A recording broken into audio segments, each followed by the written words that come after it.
이제부터 스타트업 시장 진입 마케팅에 대해서 드디어 말씀을 좀 드려보고자 합니다. 지금서부터 핵심이고요. 아주 짠내나는 이야기죠.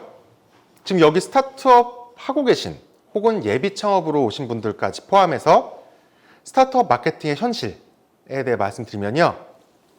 일단 여기 써놓은 대로 제품 서비스 구매는 솔직히 언제 될지 모르는 일입니다. 바로 눈앞에 있는 건요. 인지도도 없는데 돈도 없어요. 돈이 없는데 어떻게 하지? 사실 가장 슬픈 이야기죠. 근데 이게 스타트업 마케팅의 현실입니다. 물론 요즘 워낙 지원 프로그램들 많고 동영상도 만들어주고 홍보 동영상도 만들어주고 각종 마케팅 채널에 실을 수 있는 마케팅 채널 비용까지도 지원해주는 사업이 되게 많습니다. 하다못해 요즘은 저희 회사에서도 잠깐 진행했던 부분이긴 한데 유통 채널 혹은 마케팅까지 책임지고서 스토어도 만들어주는 프로그램도 있어요. 하지만 그 프로그램들은 다 일시적인 것 뿐이고 어차피 사업을 지속적으로 영위하시려면은 어떤 식으로든 펀딩을 하셔서 혹은 제품을 파셔서 그 돈으로라도 마케팅 활동을 계속 하셔야 하는데 돈이 없습니다. 이게 가장 스타트업 마케팅에서 힘든 부분이죠. 바꿔 말하면은 오늘 말씀드린 주된 내용은 이 뒷부분의 주된 내용은 돈을 어떻게 하면 최대한 덜 쓰고 마케팅을 할 수 있을까?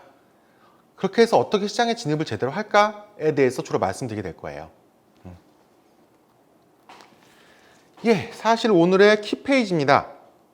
오늘 정말 바쁘신 분은 앞에 1부 코너에서 이 페이지만 기억하고 2부는 바쁘셔서 약속 나가셔도 상관없습니다. 물론 그걸 방지하기 위해서 one more thing이라고 하나 더 스킬들을 뒤에 넣긴 했지만 어쨌든 오늘 수업의 핵심은 이거예요. 이 세 가지만 기억하시면 됩니다. 첫 번째는요. 명확한 브랜드 아이덴티티예요. 그리고 두 번째는 좁고 뚜렷한 시장과 고객만 상대를 한다. 세 번째는 필요한 시장에만 마케팅 커뮤니케이션, 즉 포피에서 프로모션을 한다. 이 세 가지만 기억하시면 됩니다. 명확한 브랜드 아이덴티티는 어떤 의미로 제가 썼을까요? 여러분이 스타트업 회사로 움직이시던 혹은 제품 서비스로 고객한테 나가시든 간에요. 일정한 메시지를 계속 전달하는 게 중요합니다. 즉, 제일 끝에 있는 필요한 시장에만 마케팅 커뮤니케이션을 한다는 걸요. 바꿔서 설명하면요. What to communicate, 그 다음에 How to communicate로 요약될 수가 있어요. 즉, What to communicate는 무엇을 말할 것인지고요. How to는 어떤 채널에 말할 것인지 이 두 가지로 나눠지게 됩니다.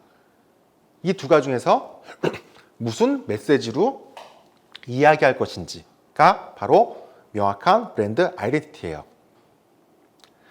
회사든 스타트업 초기는 거의 회사랑 제품 서비스가 겹치기 때문에 크게 고민하실 필요는 없을 것 같긴 해요. 근데 어쨌든 이론상으로는 그리고 스타트업 아주 초기를 벗어나시면은 회사 브랜드 아이덴티티와 연계는 되어 있지만 얘와 제품 서비스가 구분이 되긴 합니다.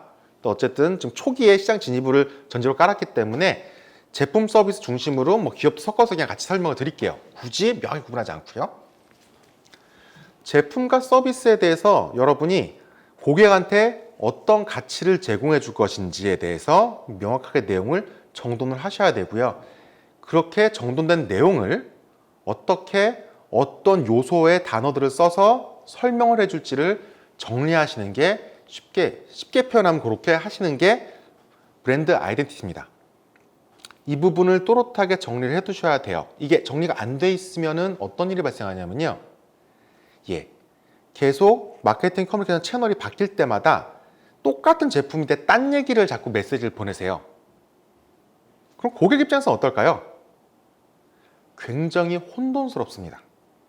그래서 이 제품 서비스가 나한테 주고자 하는 가치가 뭐지? 도대체 무슨 이야기를 하고 싶은 거지? 계속 흔들릴 수밖에 없어요. 쉽게 표현하면요.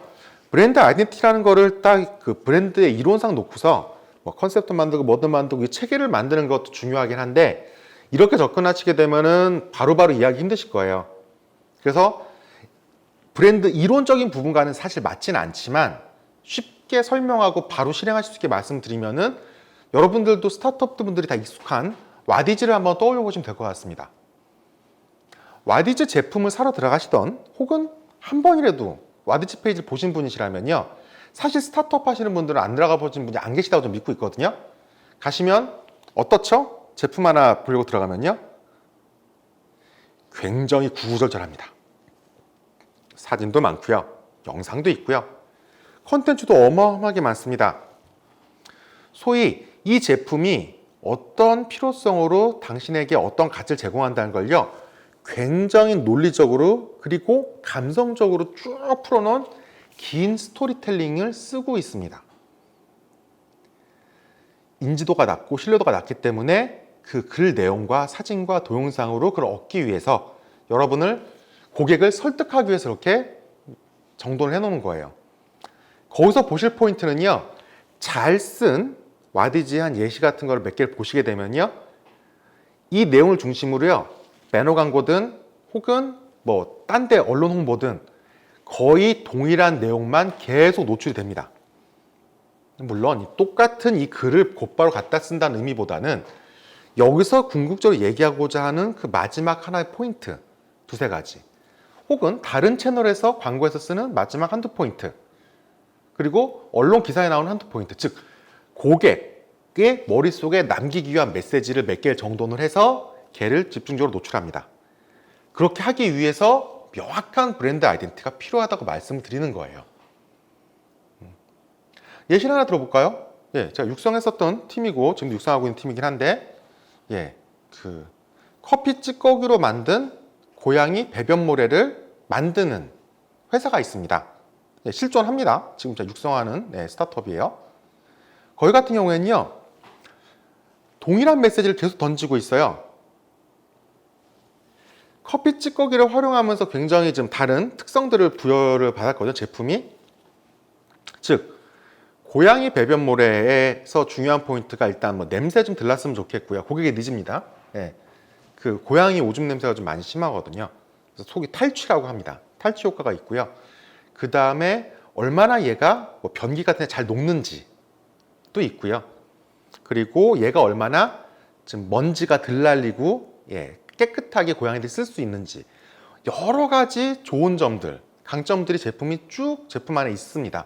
물론 몇몇 단점들도 있겠죠, 경사 대비해서. 어떤 포인트를 소구하는지가 사실 처음에 고민 포인트였어요. 처음에 1차 리서치 돌리고 그 다음에 시장에서 1차 테스트 반응 봤을 때까지만 해도요, 메인 메시지를 그걸 풀었었습니다. 이걸 쉽게 버릴 수 있다는 게 핵심 포인트였어요. 그 고양이 배변모래 같은 경우에 뭐 벤토나이트도 있고 뭐 두모래도 있는데, 그 변기에 버릴 수 있다는 게 굉장히 큰 강점이에요.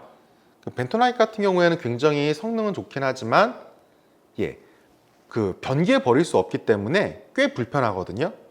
근데 얘는 커피 찌꺼기로 만들었기 때문에 더군다나 이제 친환경 그 소재만 썼거든요. 근데 얘는 두부모래처럼 잘, 네, 바로 변기에다 버릴 수 있는 거예요. 더구나 커피 찌꺼기가 주는 어떤 고객의 어떤 그 기대치가 있잖아요. 즉 제습, 빨리 수분을 빨아들일 것 같고, 그리고 냄새를 잘 잡을 것 같고. 하지만 우리는 이 모든 걸 떠나서 쉽게 버릴 수 있다는 게 가장 고객한테 잘 먹히겠구나 라고 판단을 하고 처음에는 그렇게 소구를 하다가, 예, 결국에는 더 많은 고객을 만나서 테스트 결과를 받았더니 냄새를 잡는 게 가장 만족스럽고 가장 와닿다는 평을 받았어요. 이 모든 장점에도 불구하고 탈취 효과를 무조건 1번 내세워서 모든 커뮤니케이션 단에서 활동을 하고 있습니다. 왜 선택을 해야 될까? 왜 이런 복잡한 과정에서 한두 개만 메시지를 던질까요? 여러분도 여러분 제품 서비스에 대해서 생각하실 때는 굉장히, 네, 자부심, 저도 압니다. 저도, 예, 사업을 하면서 제품 서비스를 내놓고 있으니까. 근데 고객의 머릿속에는요, 메시지 두세 가지 박는 게 되게 쉽지가 않아요. 얘 하면 딱 떠오르는 그 이미지를 명확하게 잡아줘야 되기 때문에 한두 가지, 두세 가지 메시지만 던지셔야 합니다. 그러다 보니까 명확한 브랜드 아이덴티티가 훨씬 더 중요해지는 거예요. 두 번째, 좁고 뚜렷한 시장과 고객. 아까 스타트업의 환경은 어떻다고 그랬죠? 예, 돈이 없습니다. 가난해요. 돈 없으면 어떻게 하죠? 최대한 돈을 아껴 써야죠. 아껴 쓰기 위해서는 좁고 뚜렷한, 즉 처음에 시장 진입 단계에서 확 핀포인트를 꽂을 만한 명확한 시장과 고객한테만 접근을 먼저 하시는 거예요. 아까 앞서 마케팅 설명할 때 말씀을 잠시 드렸잖아요. 극단적인 케이스로 프로모션을 안 돌리고, 포피 중에서 프로모션 안 돌리고 제품과 가격과 유통만 갖고도 일단은 팔 수 있다고요. 예. 극단적인 케이스이긴 합니다. 그렇게 하려면 정말 딱 원하는 고객들이 모여있는 바로 그 시장에 가셔야 되는 거예요. 그렇기 때문에 좁고 뚜렷한 시장과 고객이 시장 진입하는 데 있어서 마케팅의 핵심입니다. 즉, 여러분이 누구한테 팔 것이냐를 명확하게 정돈을 하시고 리서치든 베타 테스트든 혹은 시범 테스트든 과정을 통해서 정리를 하셔야 돼요. 앞서 말씀드렸던 브랜드 아이덴티티도 마찬가지죠. 결국에는 그 고객들이 원하는 메시지로 갖고 왔고 그 고객들한테 팔리기 때문에 그 좁은 시장에 대해 딱 명확하게 정의를 하셔야 되는 겁니다. 결국에는 다시 그 배변머리 얘기로 한번 넘어가 볼까요? 그들한테 그 제품에 반응했던 게 어떤 고객일 것 같으세요? 참고로 힌트를 드리면 제가 프로덕트는 설명을 드렸고 커피 찌꺼기 기반으로 한 고양이 배변모래, 프라이스, 가격은 비쌌습니다. 생각보다 비싸게 팔았어요. 일단 원가 부분도 있긴 하지만 친환경 소재이기 때문에 어쩔 수가 없었습니다. 그리고 플레이스, 일단 와디를 통해서 런칭을 했고 그 다음에 지금 온라인 채널들, 네이버 스토어를 비롯해서 하나하나 지금 현재 입점을 하고 있어요. 주로 누가 반응을 했을 것 같으세요? 탈취력에 민감하고 그 다음에 쉽게 변기에 버리기도 편한 거를 선호하는, 찾아보니 20, 30대 여자분들인데 특히 다묘 가정, 즉 여러 마리의 고양이를 키우시는 분들이 정확하게 반응을 하셨습니다. 이 과정 처음에는 물론 20, 30대 돈이 좀 많으신, 물론 저희가 얼마 버는지까지 직업군까지 설정을 해서 움직이긴 했어요. 지역까지도. 그거에 플러스 알파로 고양이를 많이 키우는 고객이라는 게 더 정확한 정의가 됐습니다. 베타 테스트와 실제 테스트 와디즈까지 돌렸을 때 결과였어요. 그래서 지금 현재는 1차 메인 타겟은 고양이를 여러 마리 키우거나 아니면 혹은 지속적으로 계속 키우셨던 분들, 그래서 정말 좋은 제품에 대해 가격 민감도가 낮으신, 또 그만큼 경제도 되시는 20, 30대, 20대, 정확하게 20대 후반, 30대 중반까지의 여자분들, 다묘 가정이 완전 메인 타겟이 됐어요. 이해되시죠? 그렇게 되면은 그 핀포인트에 맞춰서 그분들이 커뮤니티든 거기에 마케팅 활동도 할 수 있고요. 어쨌든 시장과 고객이 명확하기 때문에 그분들만 대상으로 하는 메시지들을 별도로 개발하고 프로덕트 혹은 그 디자인 패키징이랑 네이밍도 거기에 맞춰서 움직여지게 됐습니다. 물론 가격도 높기 때문에 모든 요소를 따져서 프리미엄 상품으로 제품 색깔부터 디자인까지 배치를 하게 되죠. 영상 퀄리티도 마찬가지고요. 다 이 모든 게 일맥상통하게 돼야 됩니다. 좁고 뚜렷한 시장과 고객. 마지막입니다. 필요한 시장에만 마케팅 커뮤니케이션을 한다는 건요, 1, 2번에서 연결이 돼요. 1, 2번 말씀드려서도 중간중간 언급이 됐습니다. 필요한 시장에만 마케팅 커뮤니케이션을 한다는 거는 2번이랑 똑같은 이유예요. 마케팅 비용이 적기 때문에 좁고 뚜렷한 데다가만 마케팅 비용을 최대한 많이 쏟아붓자. 효율적으로. 그게 훨씬 더 효율적이니까. 더군다나 브랜드 아이덴티티 명확하죠. 시장, 좁고 뚜렷한 시장과 고객 있죠. 따라서 여기에만 마케팅 커뮤니케이션 하면요, 이 3단계에서 세 번째 고민하실 부분은요, 어떤 채널에다가 위에서 설정한 메시지를 어떻게 풀어서 어떤 채널에 태울 것이냐에 1, 2, 3번이 연결이 되는 구조입니다. 다시 같은 예시를 드린 게 이해가 편하시니까 다시 고양이 배변물에 돌아가면은 예, 어떤 마케팅 했을 것 같으세요? 예, 일단 와디즈는 당연히 들어가면서 거기는 이제 그 제품의 얼리어답터들이 모여 있고 저희들이 요구했던 그 고객들도 모여 있었습니다. 그래서 그분들을 테스트를 했고 그 이후에는 예를 들어서 고양이 카페, 그쵸? 지금 한 마리 키우고 있지만 혹은 여러 마리 키우고 있을 수도 있고 혹은 고양이 카페 자체가 여러 마리를 키우고 있는 곳이잖아요. 프로모션을 때려도 그런 게 좋아요. 때린다는 표현에서 죄송하긴 합니다. 예. 불법적 표현은 아니니까 이해해 주시고 이건 아닙니다. 예. 마케팅 홍보 활동을 통해서 위해서 광고 대신에 예를 들어서 그 고양이 카페에다가 지금 이 제품을 협찬한다고 생각을 한번 해보세요. 고양이 카페에 올 정도의 고양이를 사랑하는 사람들이면 그리고 거기에 주로 이용 고객들은 아까 말씀드렸던 그 타겟과 일치할 확률이 매우 높습니다. 그러면 고양이 카페에서 벌어지는 것들에 대한 일들과 거기 쓰는 제품에 대해 관심이 많을 수밖에 없죠. 그런데 여러 마리를 진짜 수십 마리가 돌아다니는 고양이 카페에 그 제품이 고양이 배변모래로 있고 근데 냄새가 확연히 적다는 거를 고객들이 간접 체험을 하면 당연히 고객들이 집에 가서 이 제품을 살 확률이 높아지게 되는 거죠.